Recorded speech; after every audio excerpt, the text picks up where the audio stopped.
região sudeste do estado do Tocantins foi o palco do início do processo de povoamento do centro-norte do Brasil, colônia. Por aqui o Brasil passou a ser redescoberto com a exploração da pecuária e do ouro, encontrado com facilidade nas serras e rios que cortam a região.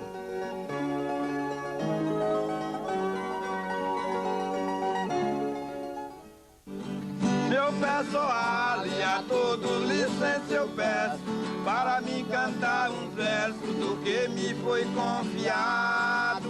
Pedi a Deus para me dar inspiração, para me falar da visão que eu tenho do nosso passado.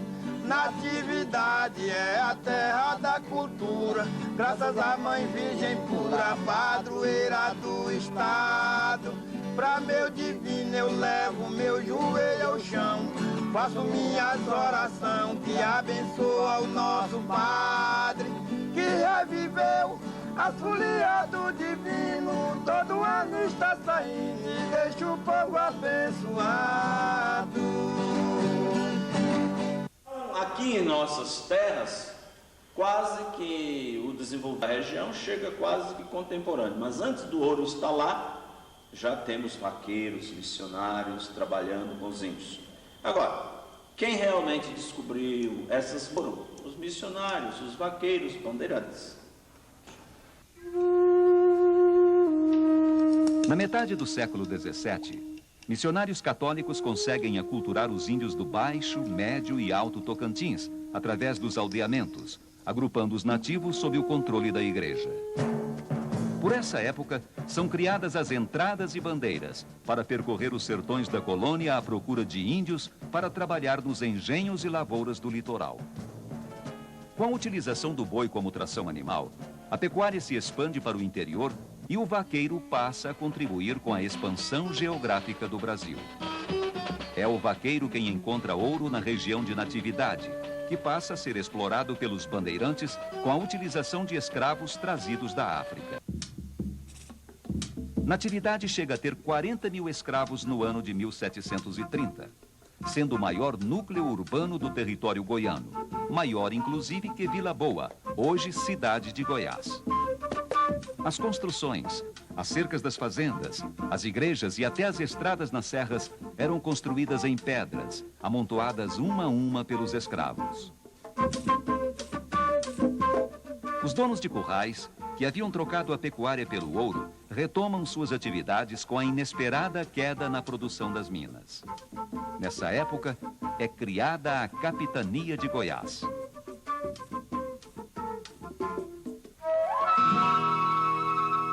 A expansão da pecuária no norte de Goiás passa a ser um dos principais negócios da capitania. A carne seca é levada até Belém em botes a remo, seguindo depois para a Europa. E o comércio com a Bahia também era intenso com a corte instalada em Salvador. Os pesados impostos cobrados pelo governo de Goiás revoltam os criadores de gado do norte, que passam a exigir a independência da região. Em 1809, o príncipe regente Dom João assina a autonomia do norte ao criar a comarca da Palma, ou comarca de São João das Duas Barras, com sede em Paranã, onde se encontram os rios Palma e Maranhão.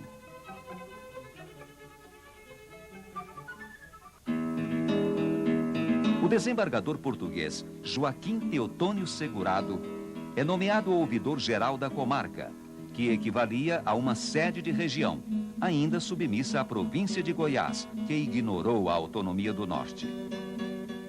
Em 1821, um ano antes da independência do Brasil, Teotônio Segurado e o capitão Felipe Cardoso, de Arraias, reúnem os moradores em Cavalcante e proclamam a independência da província da Palma, mas acabam transferindo a sede do governo para Natividade. Essa casa significa o primeiro palácio, né? Que foi instalado aqui no primeiro governo de Joaquim Teotônio Segurado. E ele teve um período aqui, e não pequeno, como dizem. Veio a história do Império, passou, República, né? E isso aqui ficou marginalizado, mas ficou a história aqui do Palácio de Joaquim Teotônio Segurado, primeiro governo desse estado de Tocantins. O governo de Goiás reage à criação da província no norte e despacha uma tropa armada que derruba o governo provisório com a prisão e morte de centenas de tocantinenses. A figura do Teotônio Segurado é interessante, pelo seguinte, porque ele transfere a Vila Capital para a província da Palma, de Cavalcante para Natividade, viaja para participar constituinte, ele foi constituinte, né, em Portugal, aquele negócio do Brasil, Reino do Brasil e Algarves. O que acontece? A Junta Provisória do Governo da Palma fica funcionando na atividade. Normalmente, Teotônio Segurado encorajando de Portugal para a separação, a continuação do governo separatista do Norte. O que acontece? Dom Pedro dá a independência do país. Teotônio Segurado, então, permanece na Constituinte, né, em Portugal, e esperou os anos, né, entre reinóis e brasileiros se acalmarem. A família dele tinha ficado aqui na fazenda dele, na Palma, né, hoje cidade de Paraná. E o certo é que lá para 1826, mais ou menos, ele retorna, né, não o Brasil mais colônia, mas o Brasil já independente, com o imperador Dom Pedro II, mas se isolou na fazenda dele. E conforme uma publicação aqui, a Matutina Meia-Pontense, do século passado, noticia a morte dele, que ele foi assassinado na fazenda dele em 1836. Em 1824, a sonhada província da Palma deixa de existir e o norte, mais rico, volta ao controle do sul. Até 1900, parlamentares como Antônio Carles de Andrada e Silva, João Cardoso de Menezes, Visconde de Toné, voltaram a propor a independência do norte. Neste século, o movimento separatista só ganha força em 1940 com o brigadeiro Lísias Rodrigues, que através de discursos e publicações reacende a chama libertária. Na década de 50, o juiz Feliciano Machado Braga desafia as autoridades do Sul ao iniciar seus despachos sempre com a inscrição Porto Nacional, Tocantins. Ao lado dos jornalistas César Freire e Trajano Coelho Neto, a luta recomeça. Ainda em Porto Nacional, é criada a Casa do Estudante do Norte Goiano, a CENOG, que passa a reforçar o movimento. O Norte Goiano já havia perdido a condição de mais rico e desenvolvido que o Sul. O único sinal de progresso foi a construção da rodovia Belém-Brasília, que deu um impulso à economia da região, mas isolou importantes cidades às margens dos rios Tocantins e Araguaia, fazendo surgir dezenas de outras na margem esquerda do rio Tocantins. O enfraquecimento das cidades centenárias esfriou a luta libertária, condenando o Sudeste a um silencioso esquecimento. Assim, nós fomos totalmente desprezados, exatamente porque não se conhecia, me parece, as razões, as belezas históricas desta região. Talvez até, a gente poderia dizer, sem querer culpar ninguém, que estivesse velado também a ideia de não dar asa aqui onde se começou todo o ideal de uma libertação. Porque nós, por um tempo, ficamos chamados de quê?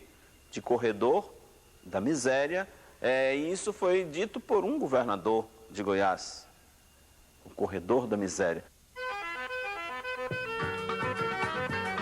A rodovia Belém-Brasília acabou atraindo uma leva de imigrantes, a maioria nordestinos, que contribuíram com o crescimento das cidades. Entre eles estava o cearense José Wilson Siqueira Campos, que chegou na década de 60 com a família num caminhão, vindo de Campinas, São Paulo, para se iniciar na agropecuária num povoado próximo a Colinas de Goiás, hoje município de Bandeirantes. Com espírito empreendedor, ele monta uma serraria que vai influenciar no desenvolvimento de toda a região. Siqueira, quando ele estava com essa serraria aqui, ele sempre admirava muito Colinas, é tanto que até as madeiras daqui, ele doou um bocado de madeira para fazer uma arborização lá da cidade, fazer aquelas grades. E depois Siqueira criou uma cooperativa lá e ficou entrosado com os fazendeiros, com tudo. E depois ele resolveu se candidatar a vereador em Colinas.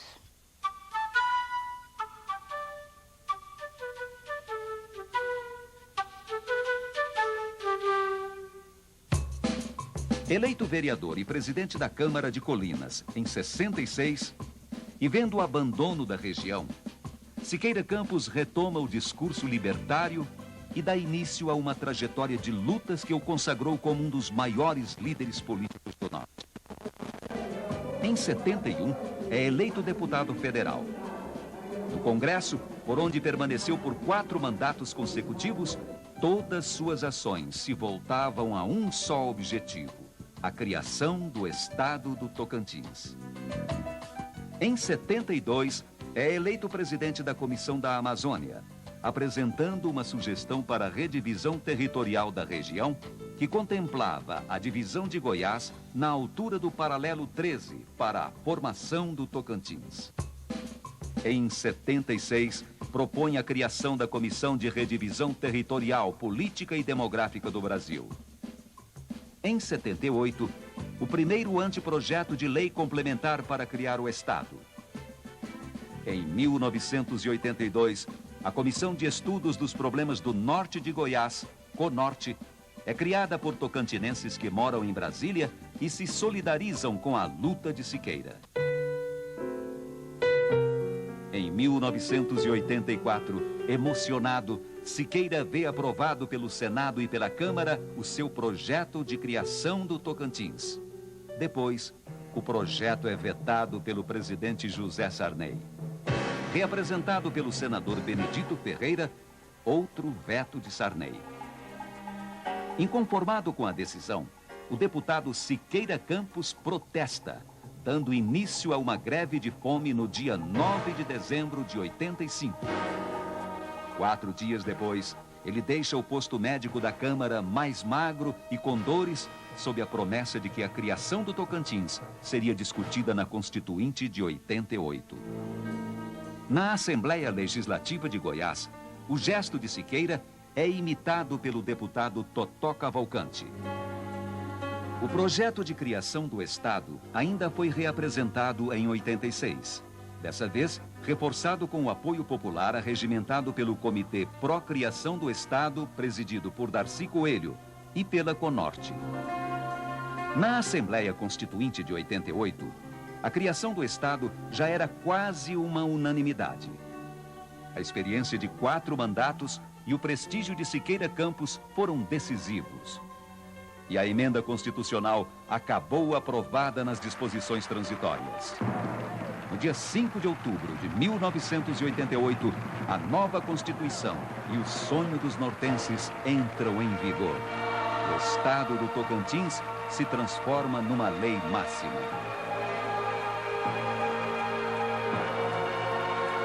O reconhecimento popular à luta de Siqueira Campos veio com sua eleição para governador com um mandato tampão de 2 anos. Tempo suficiente para ele implantar o Estado administrativamente e começar as bases de um projeto que justificasse a criação do Tocantins a toda a nação e engrandecesse a alma dos nortenses e de todos que lutaram e morreram pela mais nobre das causas, a liberdade.